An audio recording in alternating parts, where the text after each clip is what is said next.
Bismillahirrahmanirrahim. Assalamualaikum warahmatullahi wabarakatuh. Waalaikumsalam warahmatullahi wabarakatuh. Selamat malam buat teman-teman semua. Kembali lagi bersama saya di Raden Kelana Official. Di video saya kali ini, saya kedatangan tamu istimewa, yaitu Rio Wijaya. Pada kesempatan malam ini, Rio Wijaya akan menceritakan sebuah kisah misteri yang dialaminya nyata. Ya, jadi spesial di channel YouTube Raden Kelana Official, saya akan menceritakan sebuah kisah misteri, kisah nyata yang saya alami. Karena sudah lama sekali, Bang. Ya, sahabat-sahabat sebuah kisah misteri bertanya kepada saya, Bang Rio, kapan lagi Bang Rio akan menceritakan pengalaman pribadi? Kok ya pengalaman orang terus yang diceritakan?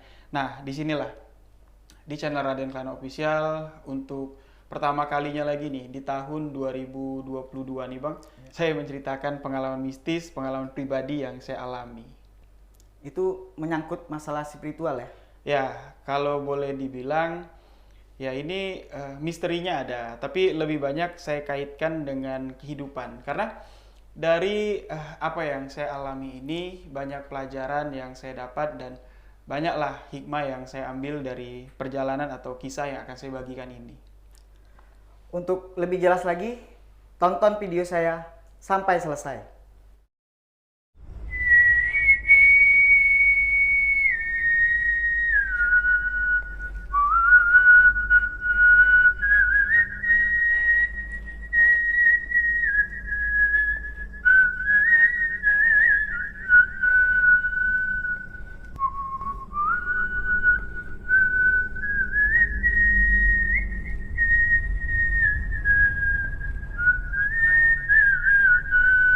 Bismillahirrahmanirrahim. Assalamualaikum warahmatullahi wabarakatuh.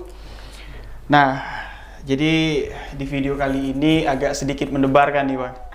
Karena biasanya kan saya menceritakan kisah yang dibagikan oleh sahabat. Tapi kali ini saya akan menceritakan sebuah pengalaman misteri yang saya alami sendiri. Jadi ini adalah salah satu dari sekian banyak pengalaman misteri yang saya alami ya. Sudah beberapa saya bagikan di channel YouTube Rio Wijaya, namun memang belakangan ini karena antusias dari sahabat-sahabat, support lah dari sahabat-sahabat yang banyak sekali Bang, mengirimkan email, mengirimkan DM untuk membagikan cerita misteri. Bahkan kemarin ada sahabat yang datang langsung ke sini cuman untuk menceritakan kisah misteri dan beliau meminta saya untuk membagikannya. Nah, jadi agak deg-degan nih ceritanya nih, agak nervous soalnya udah lama nih nggak menceritakan pengalaman pribadi sendiri. Jadi kisah ini berlatar waktu kurang lebih sekitar 2019 awal Bang. Ya, awal-awal saya balik ke Jakarta. Pada saat itu kan Abang masih di Jakarta, nggak ikut balik ke Jambi kan. Abang balik ke Jambi baru 1 tahun belakangan ini ya. Jadi saya sama Bapak Raden Jelani, pada saat kami sebelum berangkat ke Jakarta, kita kan kontrak rumah di daerah Mayang. Nah, pas kontraknya habis, kita semua kembali hijrah lah ke Jakarta selama 2 tahun ya. Kembali ke Jakarta selama 2 tahun karena ya di Jakarta saya nggak nemuin titik lah untuk usaha. Sudah beberapa kali ya untuk usaha jualan apa aja, tapi rezekinya belum ada. Akhirnya saya sama Bapak memutuskan untuk pulang ke Jambi. Kalau nggak salah di bulan Februari kalau nggak salah. Ya, di bulan Februari saya balik ke Jambi. Saat balik ke Jambi nggak ada tempat tinggal Bang. Ya, karena rumah yang sekarang kami tempati ini kan rumah almarhum kakek. Jadi rumah peninggalan lah, rumah tua. Rumah ini pun sudah kosong kurang lebih sekitar 10 tahun. Jadi halaman depannya itu sudah rumput sudah tinggi-tinggi. Bahkan warga sekitar sini mengatakan kalau malam-malam mereka lewat sini, mereka tuh takut. Kalau bawa motor ngebut, kalau jalan kaki mereka nggak berani. Karena gelap, karena rumah ini tua, karena rumah ini kesannya memang horor sekali. Nah, karena kami nggak istilahnya ya nggak ada tempat tinggal, untuk ngontrak rumah di daerah Jambi juga pada saat itu nggak ada uang. Saya bilang sama Bapak, Pak, gimana kalau kita bersihin rumah datu? Saya bilang. Jadi maksudnya apa? Ya kita tinggal di sana. Ah, Bapak bilang, kita cari kos-kosan aja. Bapak bilang, nggak usah lah Pak. Saya bilang, kalau kita nyari kos-kosan, oke lah. Biaya kos taruhlah 500.000 per bulan, 1 kamar itu udah lengkap lah fasilitasnya ya. Udah ada tempat tidur, kamar mandi, lemari dan segala macamnya. bulan kedua kita harus bayar lagi Pak. Sedangkan ya kita belum punya pekerjaan tetap sekarang. Ya, untuk makan sehari-hari saja ya sulit, saya bilang. Jadi maksud kamu apa? Bapak bilang kalau tinggal di rumah ini ya, kita harus kerja keras lah, dia bilang. Karena harus bersihin. Rumah itu sudah 10 tahun kosong. Ya, rumah ini juga masih banyak bocornya, Bang. Pada saat saya datang sama Bapak. Singkat cerita di sini, keputusan saya dengan Bapak pun bulat. Kami mulai membersihkan rumah ini.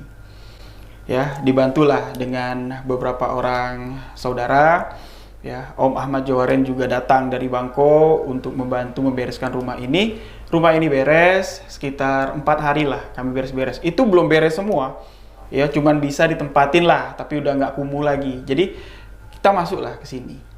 Yang pertama kali tidur di sini saya, Bapak, Om Ahmad Jawaren. Jadi ruangan atau kamar di rumah ini ada 7. 1, 2, 3 di belakang, studio sebuah kisah misteri sekarang, kamar abang sama bapak di tengah, dan kamar saya di ujung. Jadi di belakang itu tempat mandi ya, ada sumur, tempat masak, ada WC. Di tengah ada pintu untuk ke ruangan tengah, itu ada ruangan yang cukup besar. Di sampingnya ada kamar satu, dan di depan ada satu lagi. Jadi di depan itu ada 4, di sini ada 3. Tapi yang dibersihkan pada saat itu cuma satu kamar yang di tengah. Kamar yang dihuni bapak sama abang sekarang. Jadi ruang tengahnya sudah mulai bersih. Lampu untuk penerangan di rumah ini karena instalasinya sudah rontok semua bang. Sudah digrogotin tikus semua. Kami pun masang instalasi darurat. Penerangan di rumah ini cuman lampu tengah 1, kamar 1 cuman sama di WC 1. Itu saja penerangannya. Jadi dengan suasana rumah yang besar, lampu 1 itu bikin suasana semakin horor. Redup. Nah, malam pertama setelah 10 tahun, kurang lebih 10 tahun rumah ini kosong, kembali ditempati oleh orang. Jadi di malam itu kami sudah mulai mendapat sedikit gangguan lah dari sahabat yang tak kasat mata yang menempati rumah ini. Bapak tidur di dalam, ya, karena saya kan tipenya gini. Kalau saya baru masuk ke kamar atau masuk ke tempat sesuatu lah yang belum pernah saya tiduri, itu saya susah sekali untuk tidur. Nah, Om Ahmad Jawaren tidur di tengah-tengah, di ruang tengah, nggak pakai baju ya, karena panas. Saya pun tidur di dekat Om Ahmad Jawaren. Jadi kami itu tidurnya membentuk huruf T. Om Ahmad Jawaren di sini, saya di sini.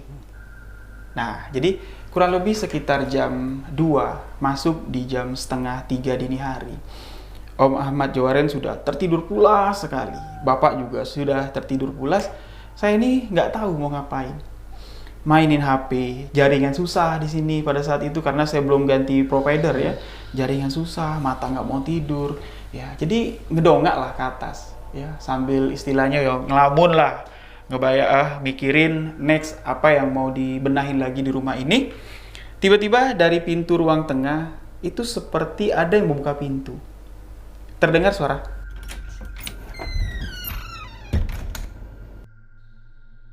Awalnya saya di sini berpikir, cuman perasaan, cuman berhalusinasi. Oke, sudah suara pintu itu terbuka, langkah kaki pun terdengar dari ruang tengah masuk ke tempat kami tidur. Ya, menuju ruang makan lah jatuhnya sekarang ini. Ya, suara langkah kaki itu seperti manusia. Nah, karena rumah ini rumah panggung, lantainya papan, suara kaki itu terdengar jelas sekali bang. Nah, ketika suara langkah kaki itu semakin mendekat, barulah saya noleh ke arah suara yang terdengar. Memang tidak terlihat ada sosok penampakan apapun. Tapi pintu yang tadinya terkunci memang benar-benar terbuka.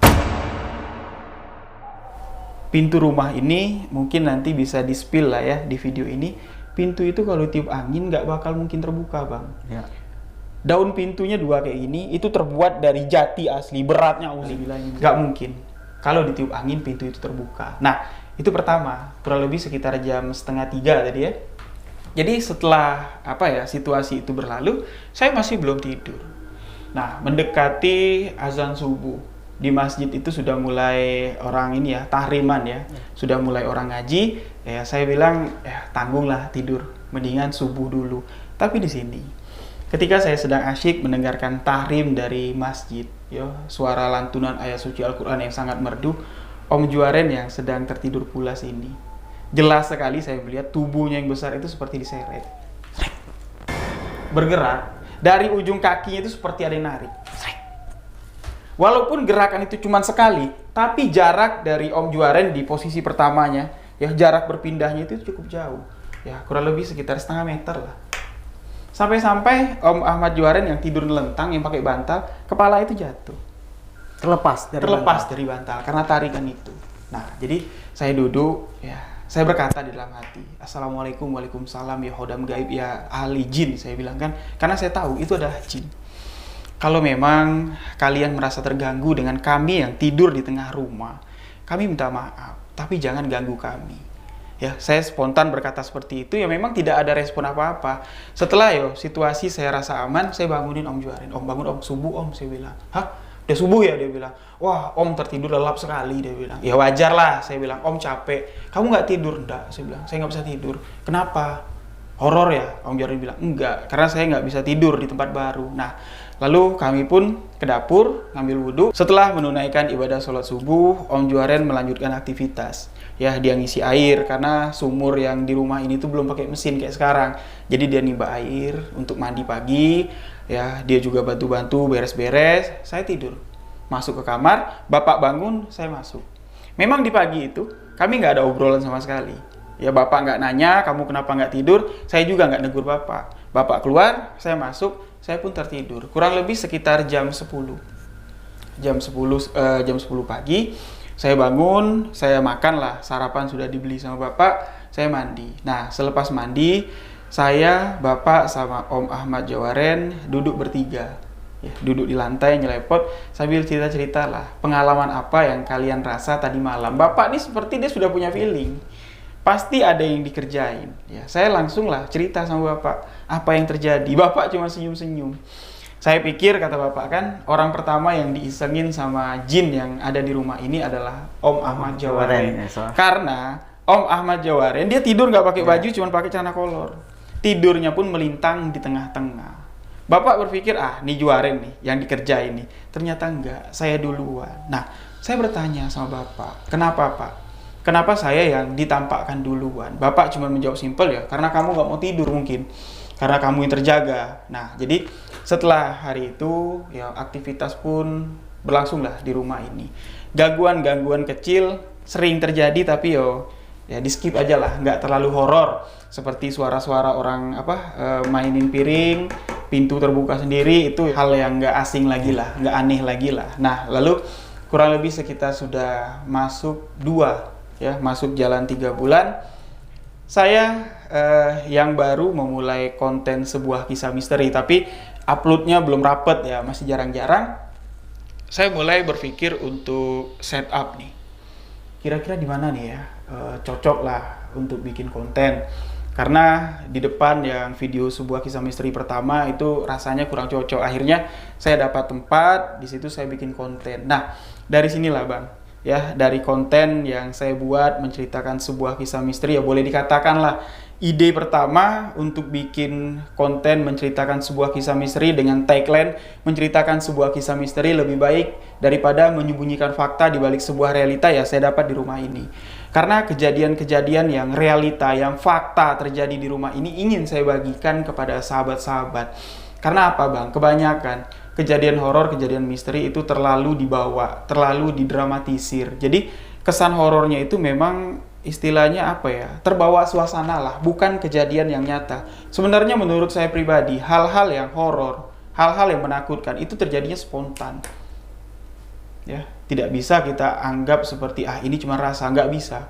Kalau cuma rasa yang terasa itu cuma feeling, itu bukan kejadian horor atau bukan istilahnya interaksi dari makhluk gaib. Nah, jadi setelah saya setup tempat, ya di sini saya mulailah ngonten dengan pencahayaan seadanya sekali. Jadi kalau saya ngonten tuh cuman pakai satu lampu belajar yang ada cerobongnya itu ya, untuk nyorot. Semua lampu di ruangan ini mati. Itu saya ngonten itu nggak pernah istilahnya jam 9 malam, nggak pernah siang, apalagi nggak pernah. Saya ngonten itu di atas jam 12 malam. Dan kebiasaan saya, sebelum saya ngonten, kalau nggak saya bakar kemenyan, saya bakar gaharu. atau dupa ya. Karena ya biar apa ya, biar rileks, biar tenang lah. Karena awal-awal kan saya menceritakan kisah nyata, pengalaman pribadi atau pengalaman orang-orang yang ada di sekitar. Jadi memang butuh apa ya, butuh konsentrasi yang tinggi biar dapat feel-nya, biar dapat menyampaikan cerita itu kepada sahabat-sahabat yang menonton video dengan baik. Nah, di situ ya memang sebelum saya take ya, bukan ritual sebenarnya sih. Karena wangi-wangian yang dibakar itu kan ya menurut dari dalam riwayat lah ya, itu kan bukannya bid'ah, bukannya musyrik ya. Sedangkan ya di Ka'bah aja itu kan dibakar wangi-wangian garu ya, untuk ya supaya wangi lah. Karena kalau tempat itu wangi, kalau lingkungan atau suasana itu wangi, kita kan nyaman. Intinya itu aja lah. Tapi memang wangi-wangian yang saya bakar ini memancing sahabat-sahabat yang tak kasat mata.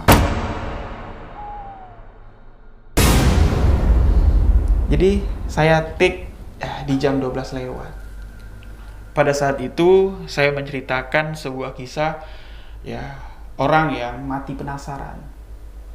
Orang yang mati penasaran, sebuah kisah kiriman dari seorang sahabat yang bekerja di luar negeri ya. Kisah itu saya beri judul Debbie. Jadi ya menceritakan teror hantu lah. Intinya gini sahabat-sahabat, tonton video Debbie. Saya nggak usah jelasin lagi. Intinya gini bang, Debbie itu mati penasaran, dikubur di kamar mandi. Jadi orang yang tidur di mes waktu itu ya, itu diganggu semua sama si Debbie. Nah, nama aslinya tuh ya saya dapat ya, dalam sepintas lah saya membayangkan sepintas nama asli dari Debbie yang sebagai nama sebutan ini, nama samaran ini. Itu ketika saya mendapatkan nama aslinya ya, itu saya sepintas wajahnya itu terlihat jelas sekali berdiri di hadapan saya. Memang jelas sekali berdiri di hadapan saya. Di sini saya mulai bimbang. Ini apakah yang Debbie ini datang atau yang di rumah ini, sosok gaib yang di rumah ini yang menjelma ngisengin saya. Nah, di sini saya mulai kembali bertawasul. Ya, saya baca Al-Fatihah, saya baca surat Anas sampai 3 kali. Di sini saya minta sama Allah SWT, ya Allah ya Robbi, kalau memang apa yang saya bayangkan ini berdasarkan cerita yang akan saya bawakan, tolong nyatakan, beri saya gambaran kronologi kejadian itu. Nah, sepintas sosok yang saya lihat di hadapan saya, di kegelapan di hadapan saya itu memang semakin nyata, semakin nyata, semakin nyata. Dan ketika saya membawakan cerita itu, sosok yang ada di hadapan saya itu diem aja, nggak bergerak kemana-mana, seolah-olah dia mentransfer apa ya, flashback lah, kejadian yang telah beliau alami itu ke saya. Sampai-sampai saya bawa cerita itu saya nggak sadar. Nah, di video itu banyak sahabat yang mengatakan Bang Rio menyampaikan cerita itu seolah-olah saya yang mengalami langsung kejadian itu. Nah, dari situlah saya mendapatkan satu pelajaran. Oh gini ternyata ya, agar kita bisa membawakan cerita misteri, bisa nyampai ke sahabat-sahabat yang menonton, ternyata kita juga pakai perasaan dan ada pengolahan batinnya. Makanya dari situ saya banyak belajar tentang untuk membawakan cerita misteri. Saya nggak mau terburu-buru untuk memilih cerita misteri yang mana yang akan saya bawakan. Biasanya itu bang, dari sekian banyak cerita yang saya siapkan, itu random. Misalnya gini, saya mau ceritain kisah pesugihan A. Itu sudah istilahnya sudah dapat lah ya. Ceritanya sebagian sudah saya hafal ya, istilahnya feel-nya, rasanya sudah dapat.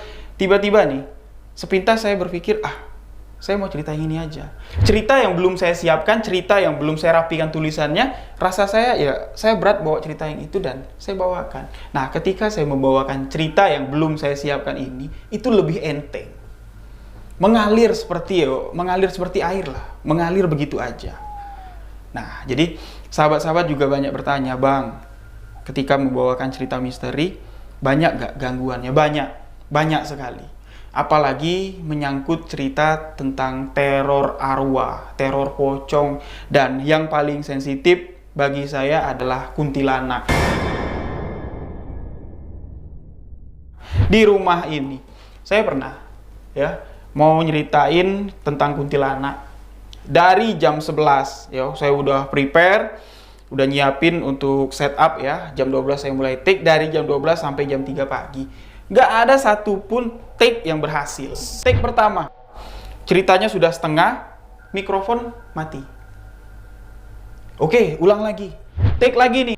Sudah selesai take-nya, ya. Saya tinggal ngecek videonya. Fokus dari kamera keganggu. Naik turun, naik turun. Ya nggak mungkin lah saya tayangkan. Kacau, saya bilang kan. Nah, jadi saya lihat udah hampir jam 3. Saya keluar lah, saya matikan semua properti lampu-lampu kecil itu. Saya nyalain lampu utama. Saya mau kencing. Malam itu malam Jumat. Bapak udah tidur, ya. Saya berdua cuman sama bapak di sini. Saya keluar, buka pintu, menuju ke WC, ya, ke sumur. Sumur itu belum ada lampu kayak sekarang. Jadi pas saya mau kencing, ya, lagi kencing nih, tiba-tiba dari belakang saya itu ada yang ngenawain. Hihihi. Itu jelas sekali. Otomatis ya, saya yang sedang kencing noleh ke belakang lah. Ketika saya noleh ke belakang, sosok yang saya lihat di perabung air ya, atau di talang air, itu kan talang air itu terbuat dari seng. Itu bentuknya kayak kucing tapi tingginya hampir sama kayak anjing lah. Bentuknya kayak kucing, warna putih. Bagian wajahnya itu lonjong, terlihat rambutnya itu terurai.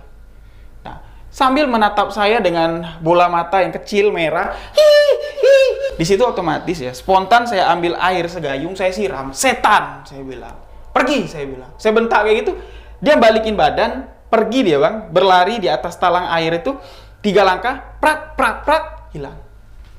Kalau memang sosok yang saya lihat itu musang, kucing, atau binatang-binatang lain lah, kalau dia berlari di atas talang air itu, pasti suaranya akan panjang. Prak. Ini cuma 3 langkah. 1, 2, 3, tiba-tiba hilang. Itu saya lihat dengan mata kepala saya sendiri. Sosok kuntilanak yang godain saya, putih warnanya. Bentuknya kayak binatang, wajahnya itu ya kayak manusia tapi kecil, seperti pala kucing, tapi rambutnya terurai. Nah, jadi saya masuk, saya duduk, saya bakar rokok lah.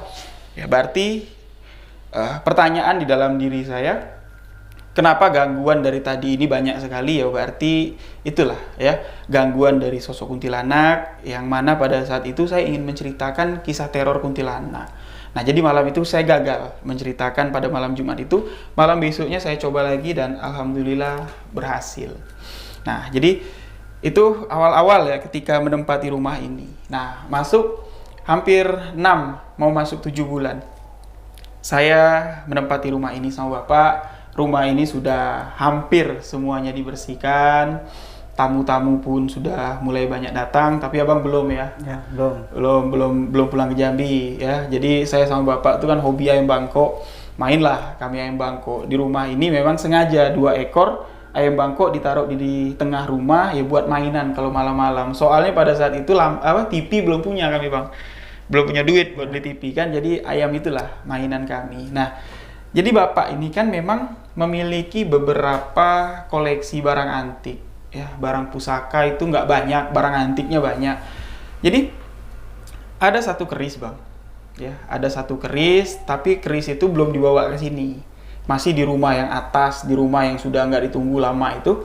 Jadi ya pas bapak ngambil barang lah ya, ada lukisan harimau yang biasanya di depan di tempat abang itu. Pas bapak ngambil lukisan itu, keris itu kan selalu di samping lukisan harimau itu. Ya. Jadi saya bilang sama bapak, Pak, itu keris tua, saya bilang kan. Saya nyebut keris itu, nama yang saya buat untuk keris itu besi buruk nggak dibawa Pak, saya bilang. Besi buruk apa? Bapak bilang. Saya tunjuk itu tuh, keris yang di samping lukisan harimau.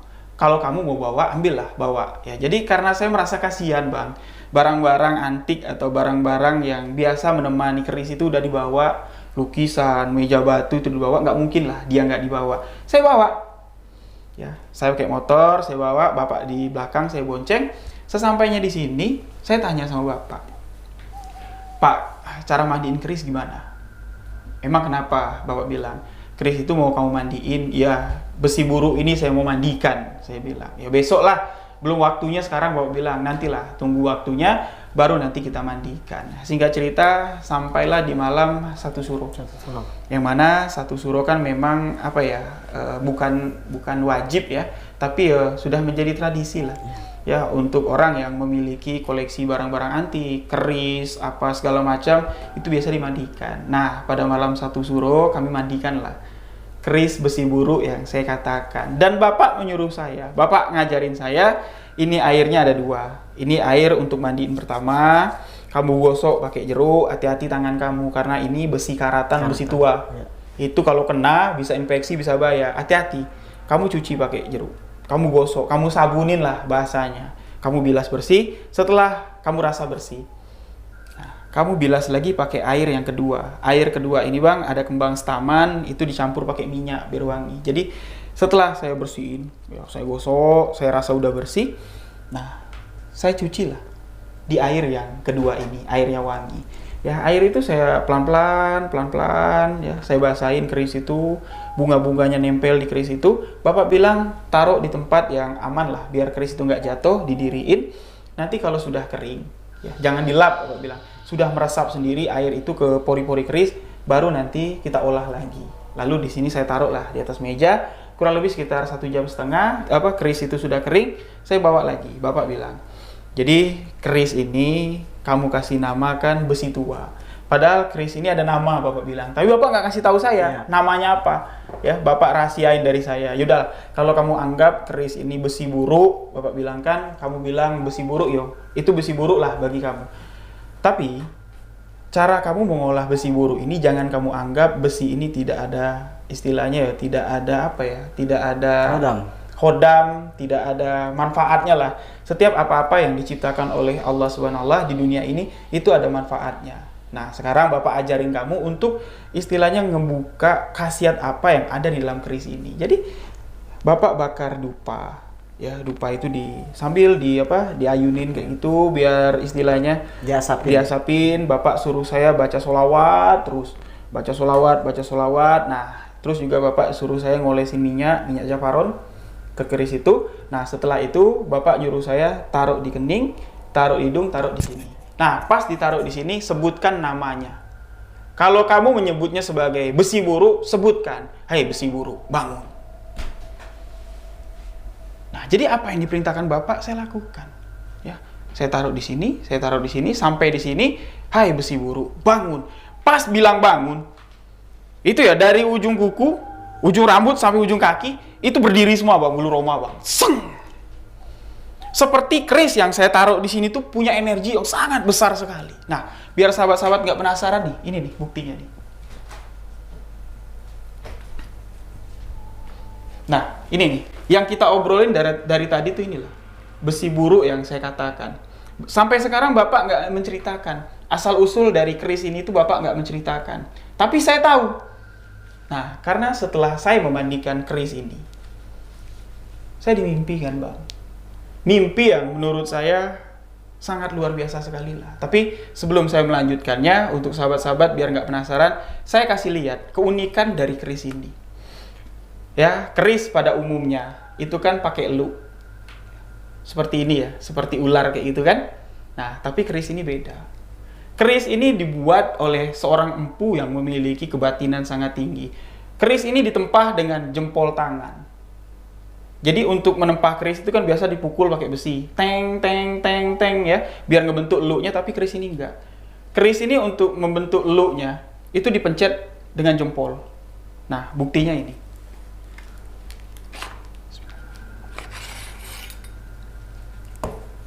Mungkin sahabat-sahabat bisa melihat ya. Nanti kita minta di zoom ya.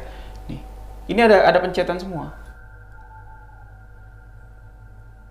Nah, inilah keunikan dari besi buruk yang saya simpan. Nih, kebetulan sarungnya juga saya buat senada dengan sarung yang saya pakai. Nah, jadi bang, setelah besi buruk ini dibersihkan, dimandikan, ya, saya nggak nyangka pada malam itu juga, pada malam suro pada saat itu, saya bermimpi bang. Mimpinya itu nyata, mimpinya itu jelas sekali. Saya tidur di kamar itu kan kasur Bapak di sini, kasur saya di sini. Kami tidur lah, tengah-tengah jalan ya. Malam itu saya tidur, saya dibangunkan seseorang. Tapi yang membangunkan saya itu nggak ada wujudnya. Seperti, hei, bangun. Suara gitu. Suara, tapi nggak ada wujud. Hei, bangun.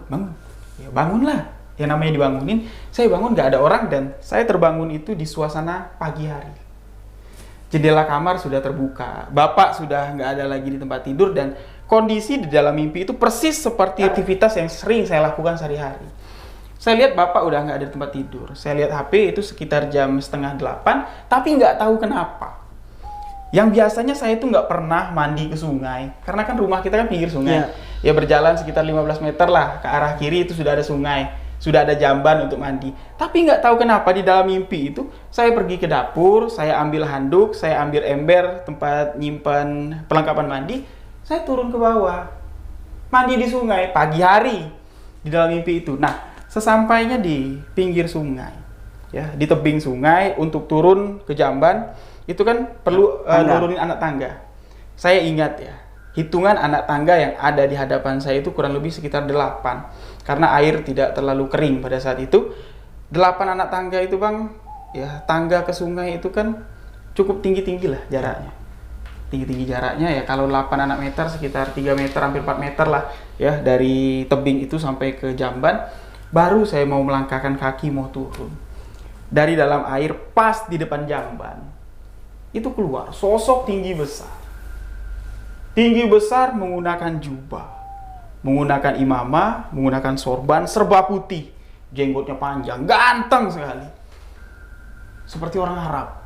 Jadi dia keluar dari dalam air, berdiri di atas air. Nah, dia berdiri di atas air, saya berdiri di atas tebing. Tinggi kita sama, besar sekali Bang. Jadi, saya kaget ya, siapa kamu? Saya bilang, saya tanya. Dia menjawab, akulah keramat tertua di sini. Dia mengatakan seperti itu. Nah, saya tanya lagi, keramat apa yang kamu maksud? Akulah besi buru. Sosok itu menghilang dan saya terbangun, nih merinding. Dia mengatakan, akulah keramat tertua di sini. Karena apa? Sebelum saya tidur, saya bertanya-tanya dengan Bapak, Pak, keris ini Bapak dapat dari mana? Keris ini siapa? Kok bisa sama Bapak? Kok bentuknya aneh sekali? Bapak nggak mau menjawab. Kamu cari tahu sendiri.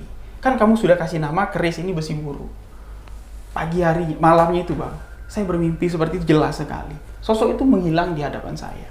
Dia mengatakan dia keramat tertua dan dialah si besi buru. Wallahu alam bisawab, apakah itu yang dinamakan hodam, apakah itu yo cuman mimpi dan segala macam, saya tidak mau ambil pusing pada saat itu. Yo, saya ceritakan sama Bapak.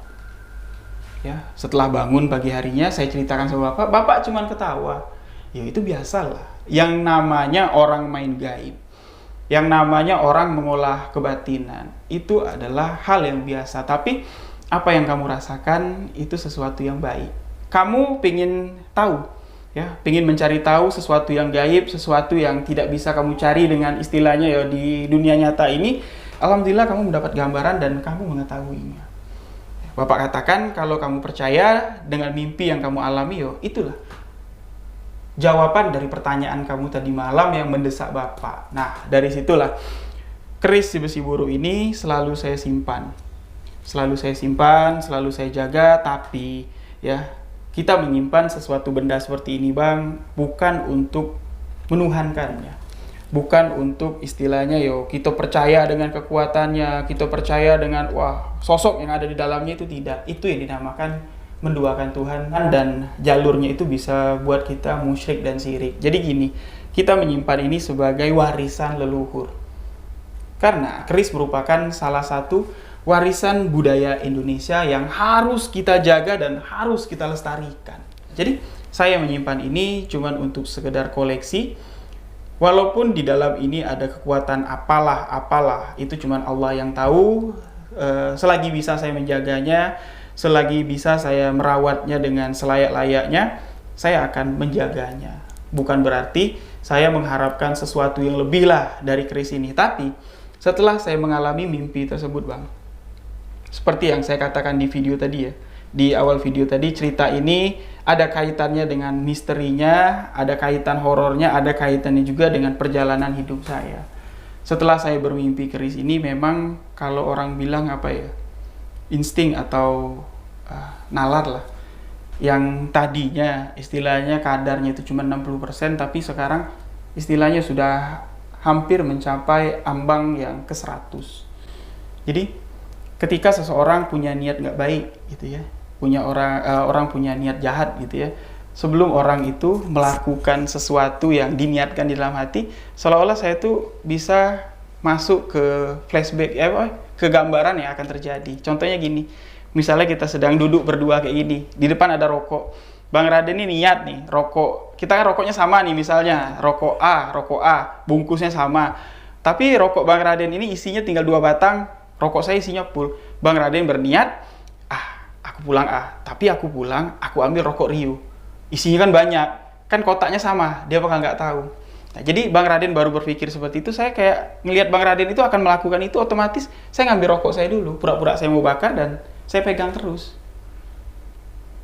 Nah, jadi itu bukan halu, ya, bukan halusinasi, itu pernah saya uji, Bang. Jadi saya pergi sama teman, kita sebut sajalah namanya Angga di sini ya. Jadi Angga ini jemput saya ke rumah, memang ada niat, ada hajat. Yuk kita pergi yuk, kata dia bilang. Jadi saya ini kan hobi main ayam. Ada ayam bagus, dia bilang. Murah, dia bilang. 200.000 cuman, ukurannya besar, dia bilang. Warnanya bagus, cocok lah untuk dikoleksi, dia bilang. Ini kita ngomong berhadapan nih, duduk di ruang tamu. Saya sambil menatap matanya, itu ada kebohongan, dan ketika dia menjelaskan, wah ayam murah cuma harga 200, itu saya langsung kebayang. Saya pergi sama dia, ya, ke tempat temannya yang punya ayam, duit saya dipinta, saya diajak pulang, ayamnya besok diantar, dia bilang. Itu sudah istilahnya ya, sudah terlihat lah di benak saya, walaupun itu belum terjadi. Di sini saya pengen menguji apa yang saya rasa ini benar atau enggak. Saya sudah tahu ini akan merugikan saya, dia bakal nipu saya. Saya udah tahu, tapi saya coba ikutin. Saya ingin membuktikan, biarlah korban duit, saya bilang kan, ikutlah saya. Saya ikutin permainannya, benar Bang. Ya, seperti apa yang saya bayangkan itu memang benar terjadi. Bergulir skenarionya seperti yang ya istilahnya yang sudah saya dapat gambaran seperti di rumah. Sesampai di rumah temannya bilang, "Yo, ini ayamnya bagus." Nah, tapi bentar ya, aku tanya abangku dulu segala macam. Abangnya nggak pulang-pulang, yaudah kalau mau titip duitnya. Kalau abang aku pulang nanti ayamnya diantar sama si Angga. Ya, aku udah tahu nih. Ini modus, aku bilang kan. Jadi ya, aku kasihlah duitnya 200.000, kami pulang. Sesampainya di rumah, ya, saya tunggu besok pagi. Angga tadi nomornya susah dihubungin, dan sekali dia ngubungin bilang, wah ayamnya kemalingan orang. Berarti benar ya? Benar apa yang saya rasakan, apa yang saya bayangkan memang benar terjadi. Angga tadi berbelit lah bilang, wah ayamnya dicuri orang segala macam. Ya besok abang ganti. Saya cuma ngomong satu kalimat, Bang, kalau abang mau nipu, cari orang lain. Kita udah kayak saudara, saya bilang. Sampai hari itu si Angga ini ya nggak keenakan dengan saya. Saya bilang sama dia, sebelum semua ini terjadi, saya sudah dapat gambaran. Kamu mau nipu saya? Kamu jangan kayak gitulah, dia bilang. Abang sama sekali nggak. Ya udahlah, abang jangan bawa sumpah-sumpah demi nama Tuhan. Sebelum kita berangkat, aku udah tahu pergerakan ini akan merugikan aku. Saya ceritakan sama bapak. Bapak bilang, tuh, bapak pesan sama kamu, yang namanya gaib jangan dilawan. Ketika gaib mengatakan tidak, jangan kamu katakan iya, terjadi. Kamu itu sudah mendapat gambaran. Kalau kamu main hal gaib, kalau kamu sudah istilahnya bergelut dengan hal gaib, gambaran gaib itu jangan kamu lawan. Jangan berlawanan dengan gaib. Jadi bapak ya dibilang marah, ya marah sama saya. Karena ya nyari duit 200 pada saat itu susah sekali. Tapi saya bilang sama bapak, ya biarinlah pak, hilang duit 200, yang penting apa yang menjadi keraguan di dalam hidupku sekarang, ya, yang selama ini menjadi pertanyaan besar, alhamdulillah terjawab. Jadi memang hampir lah Bang ya, hampir 80% lah. Apa yang saya rasakan, apa yang saya gambarkan itu alhamdulillah memang bukan mendahului wujud Tuhan ya.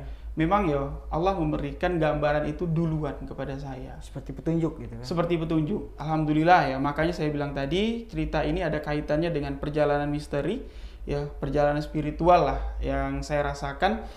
Ya, ketika saya menempati rumah betuah ini, saya bilang. Nah, jadi banyak sebenarnya Bang, hal-hal yang ingin saya bagikan, ya, pengalaman saya menempati rumah ini.